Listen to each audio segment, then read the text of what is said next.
The conference hall floated in the neutral zone between star systems. Inside, representatives from 47 different species sat in their specialized chambers. Some breathed methane, others needed extreme cold, and a few existed as pure energy contained in magnetic bottles. But they all agreed on one thing. The rules of war had been perfected over 3,000 years. Commander Vexlar of the Zeltharn hegemony stood before the assembly. His forearms gestured with pride as holographic displays showed his species' greatest achievement. The dreadnought rotating on the screen was a monster of metal and composite materials. Its hull was covered in layers of armor plating, each layer designed to absorb a different type of weapon. Heat-resistant alloys on the outside, shock-absorbing foams in the middle, reflective crystals near the inner hull to bounce back laser fire. 3 meters thick, Vexlar announced. His translator device rendered his clicking speech into something all species could understand. Our armor can withstand plasma fire for 6 hours. Our shields can deflect particle beams indefinitely. We are the standard by which all warships are measured. The other species nodded their various heads, stalks, and sensing organs. This was how war worked in the galaxy. You built thick armor. You built powerful shields. You loaded your ships with plasma torpedoes and particle beam cannons. Then you flew close to your enemy and hammered at each other until one side's defenses failed. Battles lasted days. Wars lasted decades. It was brutal, but it was understood. The Karathi delegate raised a tentacle. What of the new species? The ones who call themselves humans? Vexlar's mandibles clicked in what his species considered laughter. Ah yes, the humans. They submitted their application to join the council last cycle. Their technology is curious. Another hologram appeared. This one showed a human starship. The gathered species leaned forward in interest. The ship was long and narrow, almost elegant. Where Zeltharn dreadnoughts looked like flying fortresses, the human vessel looked almost fragile. Its hull was smooth, with none of the heavy plating that marked serious warships. Notice, Vexlar continued, the lack of proper armor. Their hull is thin, barely reinforced. They rely on speed rather than protection. A fatal flaw in modern warfare. What weapons do they carry? Asked the Threen observer.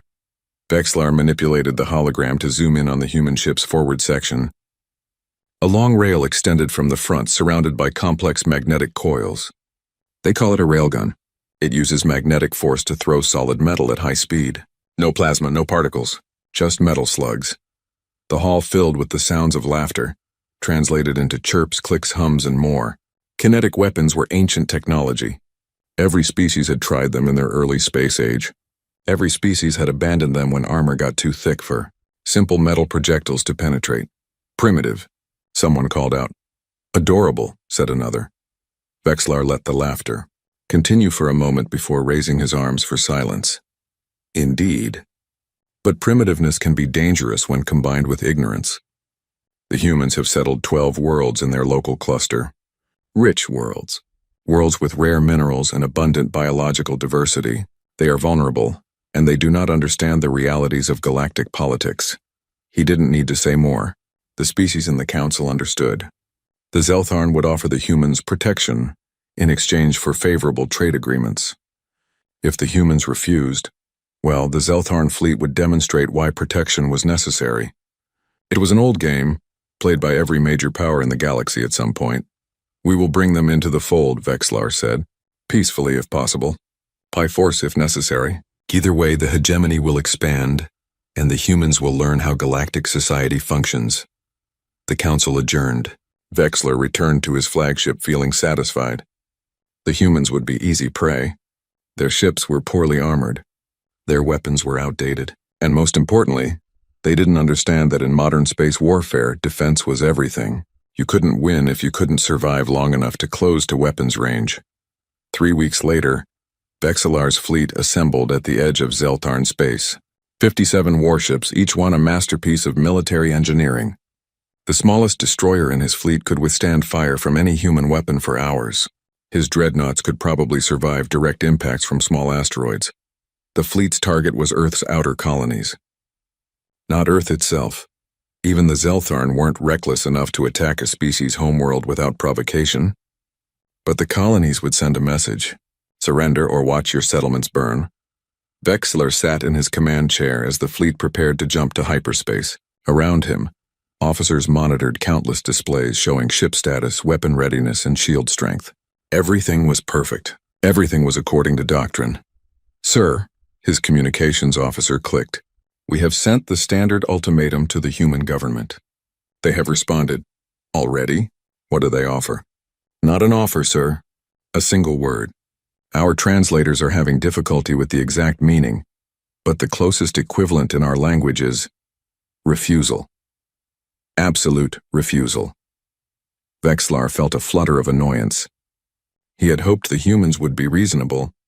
Now there would have to be bloodshed. Not much. A few demonstrations of power, perhaps the destruction of one or two of their poorly armored ships. Then they would understand. "Very well," he said. "All ships prepare for hyperspace jump. We will arrive at their sol system in 3 hours. When we arrive, we will broadcast their rejection across all civilized channels. Let the galaxy see what happens to those who refuse the hegemony's generous protection." The fleet jumped. Space twisted around the massive warships as they entered the higher dimension that allowed faster-than-light travel. Inside his flagship, Vexlar reviewed the battle plan. It was simple. Arrive in overwhelming force. Demand surrender. If refused, disable their defensive platforms with particle beams. Then demand surrender again. If still refused, destroy one colony ship. Keep escalating until they broke. It was a proven strategy. It had worked on 6 other species in the last century alone. The humans would be number 7. As the fleet traveled through hyperspace, Vexlar studied the intelligence reports on human military capabilities. Their fleet was smaller than expected. Only 23 warships scattered across their 12 colonies. Their largest ship, the one called Indomitable, was commanded by an Admiral Sarah Chen. She had no combat experience against galactic opponents. Her entire species had no combat experience against galactic opponents. This would be over quickly. Vexlar didn't allow himself to feel pity. The galaxy was harsh. Species either adapted to its realities or were absorbed by those who had. The Zeltharn had climbed to power by understanding this truth. Now they would teach it to the humans. The hyperspace alarm chimed. 3 minutes to arrival. Vexlar ordered all ships to battle stations. Weapons were charged. Shields were raised to maximum. Armor plating was angled to present the thickest protection forward. 57 warships prepared to emerge into normal space like an iron fist. They had no idea they were about to sail into a revolution. The Zeltharn fleet emerged from hyperspace at the edge of humanity's home system. 57 warships appeared in a carefully arranged formation, each positioned to show maximum intimidation. Their armor plates gleamed under the distant light of Sul. Their weapons were powered and ready. It was a sight that had broken the will of countless species before. On the bridge of the UEN's Indomitable, Admiral Sarah Chen watched the enemy fleet appear on her displays. She was a small woman by human standards, barely 5 feet tall, but she commanded the room with absolute authority. Her crew sat at their stations, calm and professional, despite the overwhelming force arrayed against them. Fleet count confirmed. Her tactical officer reported. 57 vessels, all heavy cruisers or larger. They're broadcasting on all frequencies. "Put it through," Chen said. Vexlar's translated voice filled the bridge. "Humans of the Sol system, you stand before the might of the Zeltharn hegemony. We offer you one final chance. Accept our protection, submit to our trade agreements, and acknowledge Zeltharn superiority. Refuse, and we will demonstrate why we have ruled this sector for 800 years. You have 1 hour to respond." Chen muted the channel and looked at her communications officer. "Did we record that?" "Yes, ma'am." "Good. Send it to High Command. Make sure everyone back home hears how they threatened us." She turned to her tactical officer. "Status of our fleet? All 23 ships are in position. Weapons ready. Targeting solutions are locked. And the special package? Loaded and ready, Admiral." Chen allowed herself a small smile. She had spent months studying recordings of galactic warfare. The battles were slow, grinding affairs. Ships would approach each other at sublight speeds, trading fire for hours or days until one side's armor finally failed. It was warfare by attrition, and the species with the thickest armor usually won. Humanity had watched those recordings and reached a simple conclusion. The galaxy was fighting wars from humanity's 19th century. They had optimized themselves into a corner, building better and better armor to counter better and better guns. But they had forgotten a basic truth of physics. Kinetic energy increased with the square of velocity. "Open a channel to the Zeltharn commander," Chen ordered. Vexillar's face appeared on her screen. He looked smug, confident. His 4 arms were crossed in a gesture of superiority. "Have you come to accept our terms?" he asked. "No," Chen said simply. "I wanted to see your face before we started. I wanted you to know that what happens next is your choice. You came to our home. You threatened our people. You assumed we would be easy prey because our technology looks different from yours." Vexillar's mandibles clicked in irritation. "Your bravado is noted, but words will not save you when plasma melts your inadequate hull plating." "You're right," Chen agreed. "Words won't save anyone, but physics will." She made a cutting gesture and her communications officer closed the channel. "Ma'am?" her tactical officer asked. "Fire Mission Alpha," Chen ordered. "All ships open fire on assigned targets. Let's educate the galaxy." The human fleet had positioned itself near Jupiter's orbit, much farther out than galactic doctrine suggested for engagement range. The Zeltharn fleet was still moving inward, confident that they needed to close the distance before their weapons would be truly effective. They never got the chance. The Indomitable's main railgun powered up, magnetic coils running the length of the 500-meter rail energized in sequence. In the loading chamber, a 2-ton slug of depleted uranium was positioned. The metal was dense, nearly twice as dense as lead. It was also incredibly hard and heat-resistant. The firing sequence took 3 seconds. When it completed, the slug was accelerating down the rail at speeds that made conventional weapons look like children's toys. Magnetic fields pushed and pulled, each coil adding more velocity. By the time the slug left the barrel, it was moving at roughly 12,000 kilometers per second, 4% the speed of light. At those speeds, armor was irrelevant. The slug crossed the distance between fleets in less than a minute. The Zeltharn shields, designed to deflect charged particles, registered the solid metal slug but couldn't affect it. The slug wasn't charged. It was just incredibly dense metal moving incredibly fast. It hit the lead dreadnought's forward armor plate at a slight angle. The armor, designed to ablate slowly under extreme heat, had no time to perform its function. The kinetic energy of the impact was so immense that the metal simply liquefied on contact. The slug punched through 3 meters of composite armor like it wasn't there. Then it hit the second armor layer, same result. Then the third. The slug continued through the ship, turning everything in its path into superheated plasma. It passed through the command deck, killing Vexillar's second-in-command instantly. It penetrated the ship's main reactor shielding, disrupting the carefully balanced fusion reaction. The slug exited through the rear of the ship, leaving a perfectly cylindrical hole that vented atmosphere and debris into space. 3 seconds later, the dreadnought's reactor went critical. The explosion was visible from Earth. Vexillar stared at his displays in shock. One of his most powerful ships had just been destroyed in seconds. Before he could process what had happened, 5 more railgun slugs found their targets. 5 more ships shuddered, venting atmosphere and fire. 2 more reactors went critical. "Evasive maneuvers," Vexillar screamed. "All ships full power to forward shields. Return fire!" His fleet responded according to their training. Ships scattered, angling their armor to present maximum protection. Point defense systems activated, trying to shoot down incoming projectiles.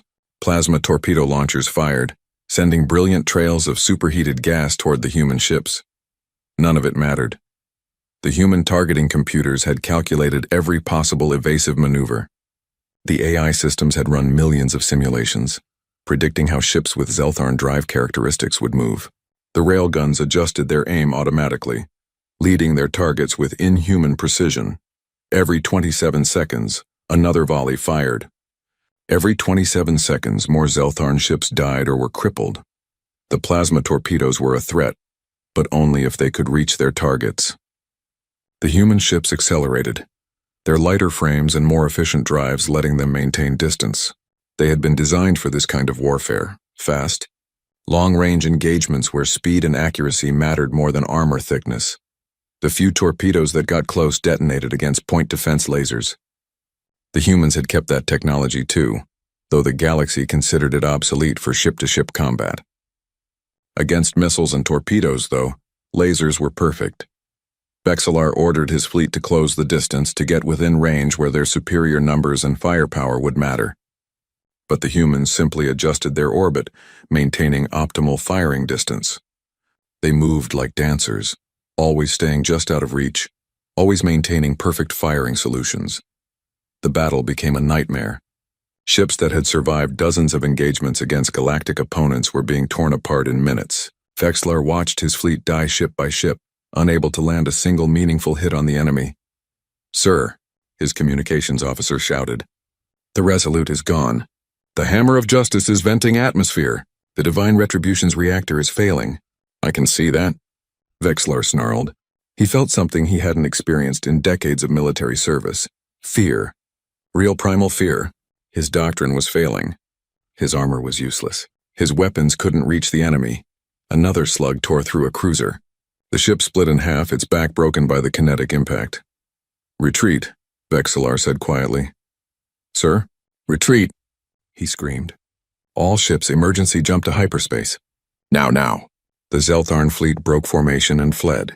Ships that could still move turned away from the human vessels and activated their hyperspace drives. Some didn't make it. The human targeting computers tracked them even as they tried to escape, firing until the ships disappeared into higher dimensions. 32 Zeltharn ships had been destroyed. 19 more were damaged, some critically. The remaining 6 jumped away intact only because the humans let them go. The human fleet maintained formation, engines ready to pursue if needed. But Chen gave the order to hold position. She didn't need to chase them. The message had been sent. "Casualty report," she said calmly. "0 fatalities, ma'am. Light damage to the Thermopylae, some plasma scoring on her port side." "Nothing serious," Chen nodded. Around her, the bridge crew was silent, processing what they had just done. They had faced one of the galaxy's most powerful fleets and destroyed it without losing a single ship. "Communications," Chen said. "Send a message to the Galactic Council. Tell them Earth is open for diplomatic relations with any species that approaches us in peace. But make it clear, we will not be conquered, absorbed, or intimidated. We came to join the galactic community as equals, and that's exactly what we'll be." She looked at the debris field on her screens, at the shattered remains of ships that had thought armor made them invincible, and make sure they understand. She added quietly, "We're not playing by their rules anymore." The news spread through the galaxy faster than any ship could travel. Within hours of the battle, every major species had received the sensor recordings. The Galactic Council held an emergency session. Representatives gathered in stunned silence as they watched the footage again and again. On screen, Zeltharn dreadnoughts exploded. Armor plating that should have protected them for hours was punctured in seconds. Ships that represented decades of military engineering were reduced to debris by weapons. The galaxy had dismissed as primitive. Ambassador Krell of the Karathi Federation watched the recordings with 3 of his 5 eyes. The other 2 watched his fellow council members. Some looked shocked. Others looked calculating. A few looked frightened. "How?" the Threen delegate asked. "How can simple kinetic weapons do this?" The council's head scientist, a crystalline being named Shard, projected calculations into the shared display space. The humans' projectiles were moving at approximately 4% light speed. At those velocities, the kinetic energy is... Shard paused, recalculating to make sure the numbers were right. The kinetic energy is equivalent to a small nuclear device. The chamber erupted in noise. Species with voices shouted. Species without voices flashed colors or emitted pheromones that their translators rendered as exclamations of disbelief. "That's impossible," someone said. "No magnetic accelerator can reach those speeds." "The power requirements alone are immense," Shard agreed. "The humans designed their reactors specifically to meet those power requirements. They sacrificed armor, crew comfort, cargo space, everything that wasn't necessary for speed and weapons power. Their entire doctrine is built around maintaining distance and striking from beyond our effective range." Ambassador Krell spoke up. "Then we need to redesign our weapons. Build longer-range particle beams. Faster missiles. That will take years," another delegate said. "Decades, perhaps. We would need to rethink our entire approach to naval warfare. Or," the Zeltharn representative said bitterly, "we could simply acquire human weapons technology." All attention turned to Vexlar. He had been stripped of his fleet command but retained his position as military advisor to the Zeltharn delegation. He looked older now, his carapace dulled by stress and shame. "The humans have offered to share their technology?" Krell asked. "No," Vexlar said, "but they haven't said they won't either." They're waiting for us to approach them. Properly this time. As equals. The last word was like poison in his mouth, but he forced it out. The Zeltharn hegemony had built its power on military superiority. That superiority had evaporated in 17 minutes of combat. If they wanted to remain relevant, they needed to adapt. Perhaps, Krell said slowly, we should send a proper diplomatic mission to Earth. Not a fleet. Not an ultimatum. An actual embassy. The council debated for hours. Some species argued for immediate engagement with humanity. Others wanted to observe from a distance. A few suggested that the humans should be contained before they spread their doctrine further. While the council argued, researchers across the galaxy were already tearing apart the problem. Why had railguns been abandoned in the first place? The answer was complicated. Railgun technology required several specific advances to work at this level. First, you needed materials that could handle the immense stress of magnetic acceleration. Most species had developed strong materials, but they had optimized for armor rather than structural integrity under rapid magnetic flux.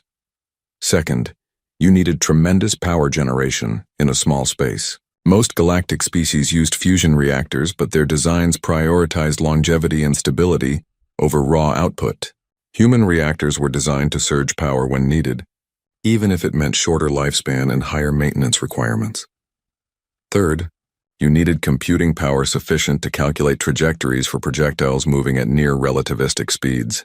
You had to account for stellar gravity, orbital mechanics, time dilation, and enemy evasive maneuvers. Most species' computers were powerful, but they had been optimized for other tasks. Human AI systems had been specifically designed for weapon targeting. Finally, and perhaps most importantly, you needed a military philosophy that prioritized range and speed over armor and staying power. Every galactic species had evolved their warfare doctrine based on close-range engagements. They had spent millennia perfecting that approach. Humanity had looked at that approach and asked, what if we just didn't let them get close? It seemed obvious in retrospect. But 3,000 years of tradition were hard to overcome. 3 days after the battle, the Karathi Federation sent an official message to Earth. They requested permission to open diplomatic relations. They offered technology exchanges on a fair basis. They promised to respect human sovereignty. Earth's response was cautious but positive. Within a week, Karathi ships arrived at the Sol system. Unarmed transport vessels flying white flags of peace. Ambassador Krell personally led the delegation. Admiral Chen met him on a space station orbiting Mars. She wore her formal uniform, medals gleaming on her chest. Krell wore ceremonial robes that changed color with his emotions, currently showing diplomatic silver with nervous gold undertones. Admiral Chen, Krell said through his translator, thank you for agreeing to meet with us. Ambassador, Chen replied. She gestured to a conference room. Please, let's talk. Inside, the two leaders sat across from each other. Krell studied the human carefully. She was small, unimposing physically, but there was steel in her eyes. I want to be direct, Krell said. The Karathi Federation would like to purchase or license your railgun technology. Chen shook her head. No. Krell's colors flashed surprised orange. No. We are prepared to offer generous compensation. Technology exchanges, trade agreements, mutual defense pacts. It's not about compensation, Chen said. It's about philosophy. Our weapons work because our entire military doctrine is built around them. You can't just bolt railguns onto your existing ships and expect them to work the same way. You'd need to redesign everything. Reactors, targeting systems, hull structure, combat training. And even if you did all that, you'd just be copying us instead of innovating for yourselves. Then what do you suggest? Chen leaned forward. I suggest we share the underlying principles, not the specific designs. We'll teach you the physics and the engineering challenges we solved, but you figure out how to apply them in ways that work for your species. Maybe you'll come up with something even better than what we built. Maybe you'll find a completely different solution to the problem. Krell's color shifted to thoughtful green. You want us to innovate rather than imitate. Exactly. The galaxy has been stagnant for 3,000 years because everyone plays the same game. We didn't win because our guns are magic. We won because we approached the problem differently. If you want to survive the next 3,000 years, you need to learn how to think differently, not just build differently. Over the following weeks, more species came to Earth. Some came seeking alliances. Others came seeking technology. A few came seeking revenge, but those were quietly discouraged by their own governments. Nobody wanted to face human railguns after watching what happened to the Zeltharn. But there was one species that didn't come talking. The Kryn swarm watched the battle recordings and reached a different conclusion. The humans were dangerous and needed to be eliminated before they could spread their doctrine further. The swarm had conquered 17 species through overwhelming numbers. They would use the same approach here. In their hive clusters deep in the galactic rim, the Kryn began gathering their forces. Not 50 ships or 100, thousands. They would come in such numbers that the humans couldn't possibly destroy them all before the swarm closed to boarding range. It was sound logic. It was proven strategy. It would have worked against any other species in the galaxy. But the humans weren't like any other species in the galaxy. Admiral Chen received intelligence reports about Kryn fleet movements. She studied them carefully, then called a meeting with her senior staff. "They're coming in numbers," she said. "Thousands of small ships. They think they can overwhelm us before we can destroy them all." Her weapons officer grinned. "They don't know about the canister rounds, do they?" "No," Chen said. "And let's keep it that way. I want it to be a surprise." She pulled up a display showing Sol Systems' outer defenses. "We'll let them come. Let them commit fully, and then we'll teach the galaxy another lesson." "What lesson is that, ma'am?" Chen's smile was cold. "That there's always a bigger gun." The Kryn swarm emerged from hyperspace like a plague of locusts. 1,800 vessels appeared simultaneously across 12 different entry points to the Sol system. The formation was deliberate, spread out enough that no single weapon could hit multiple ships, but close enough that they could support each other. Each Kryn vessel was smaller than the Zeltharn dreadnoughts. They sacrificed armor and heavy weapons for speed and cargo capacity. That cargo was Kryn warriors, thousands of insectoid soldiers per ship, each one controlled by the hive mind that governed their entire species. The Kryn didn't fight ship-to-ship battles if they could avoid it. They boarded, they swarmed, and they overwhelmed through sheer numbers. On board the Indomitable, Admiral Chen watched the enemy fleet materialize on her displays. Her bridge crew remained calm, but she could sense their tension. This was different from the Zeltharn engagement. There were too many targets spread too far apart. "Fleet status," she ordered. "All ships report ready," her tactical officer replied. "But ma'am, even with perfect accuracy, we can't destroy 1,800 targets before some of them reach us." "The math doesn't work," Chen nodded. "The math for standard rounds doesn't work. Good thing we're not using standard rounds."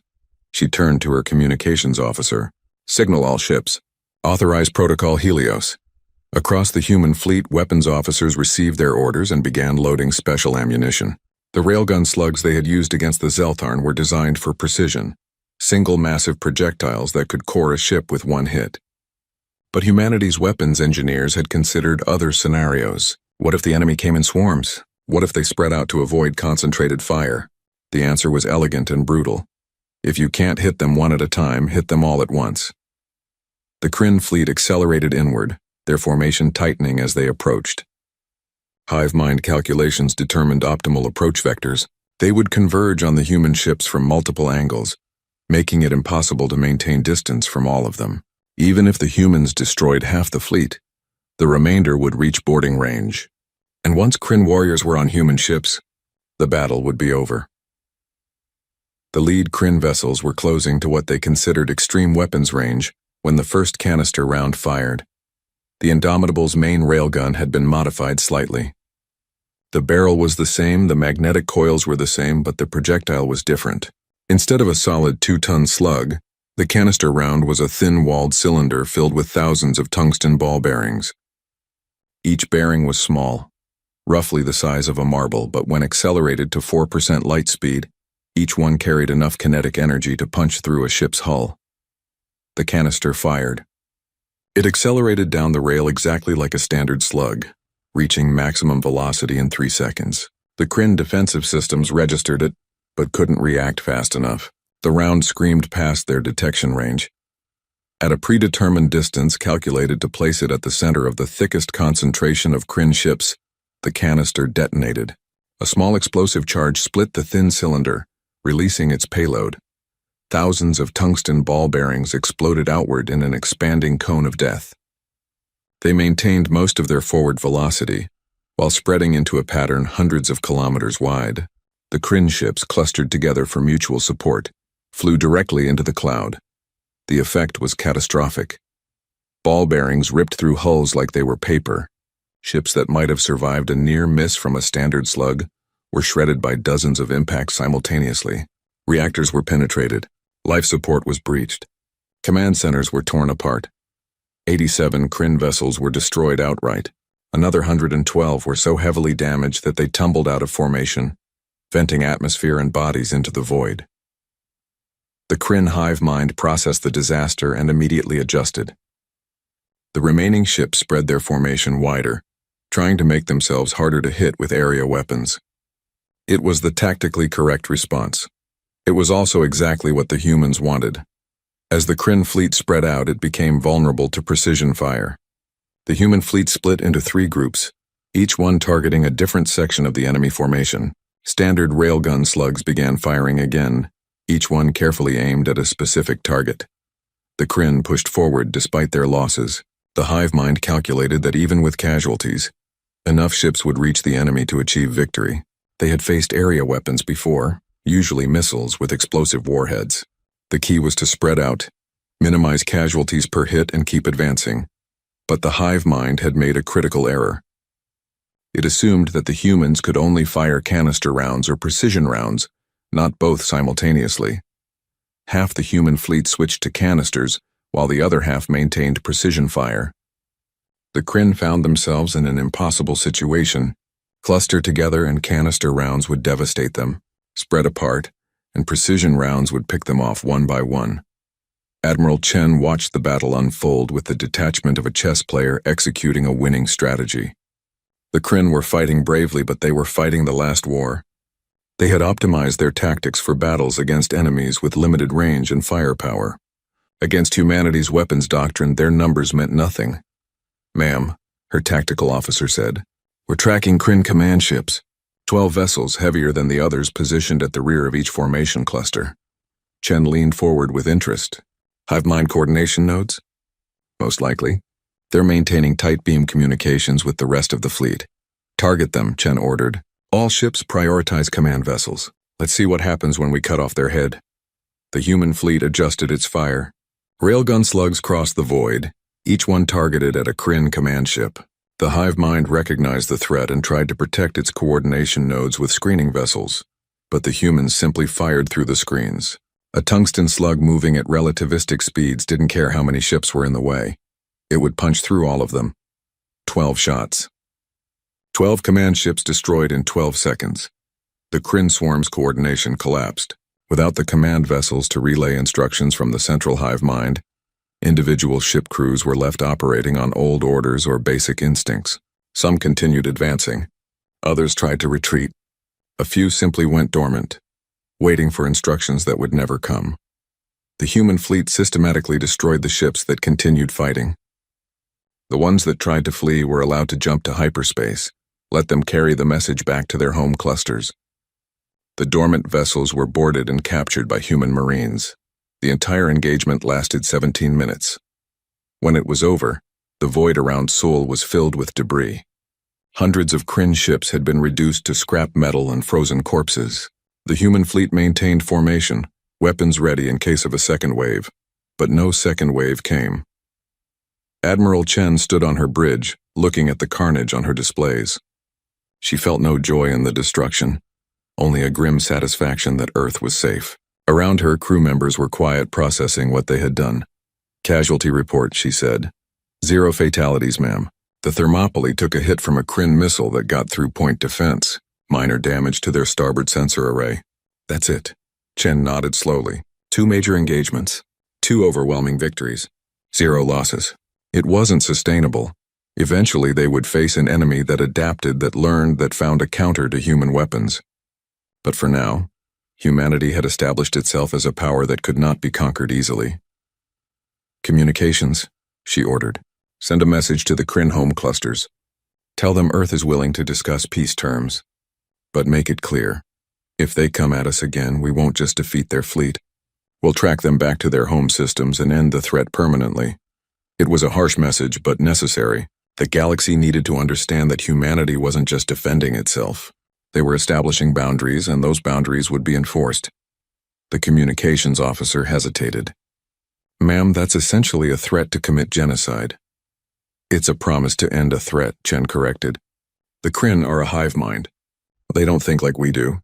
They respect strength and finality. If we show weakness now, they'll see it as an invitation to try again with different tactics." She looked around her bridge. "I don't like it either. But we didn't ask for this fight. We didn't ask to be tested by every aggressive species in the galaxy. We just wanted to join the galactic community and live in peace. Since they won't give us peace, we'll take security instead." The message was sent. Across the galaxy, species that had been considering challenging humanity quietly shelved their plans. The Kryn swarm, after recovering from the disaster, sent an ambassador to Earth. It was the first time in their recorded history that they had sued for peace after a military defeat. The galaxy was learning.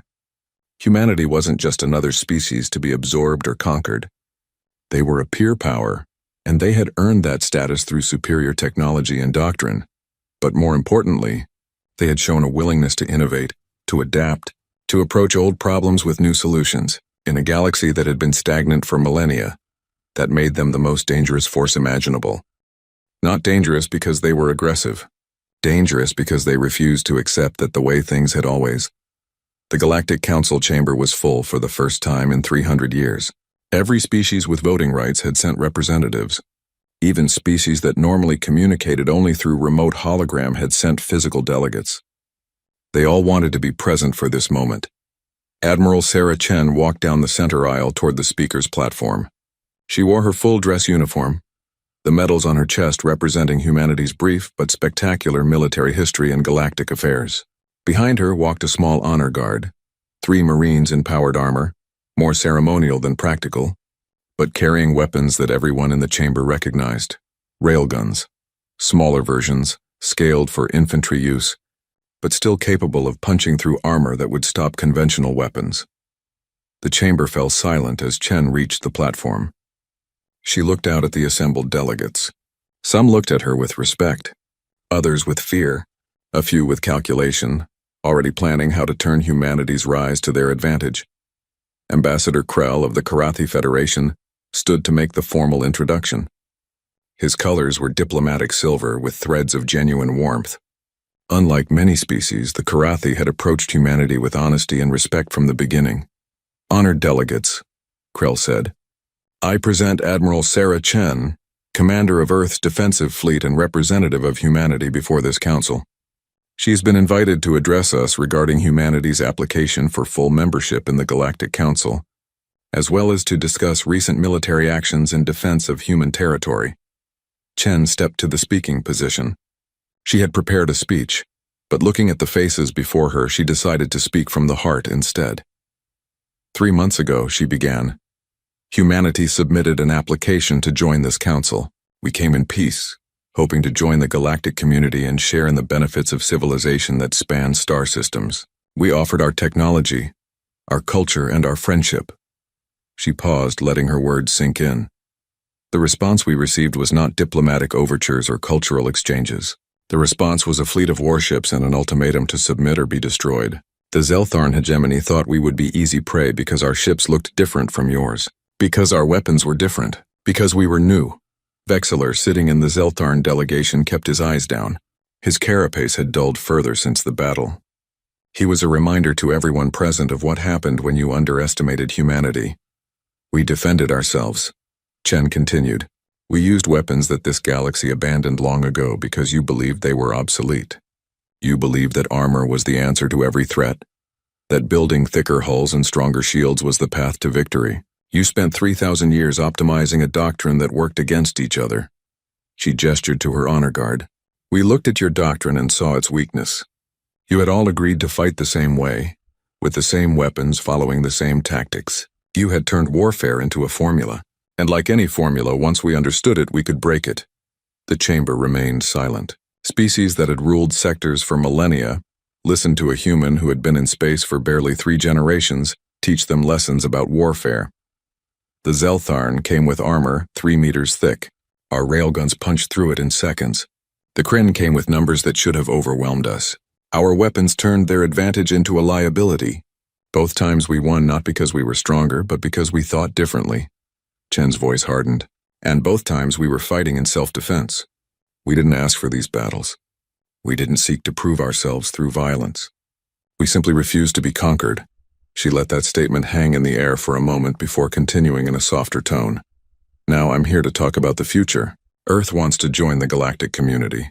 But we won't join as subjects or clients of more powerful species. We'll join as equals with our sovereignty intact and our rights respected.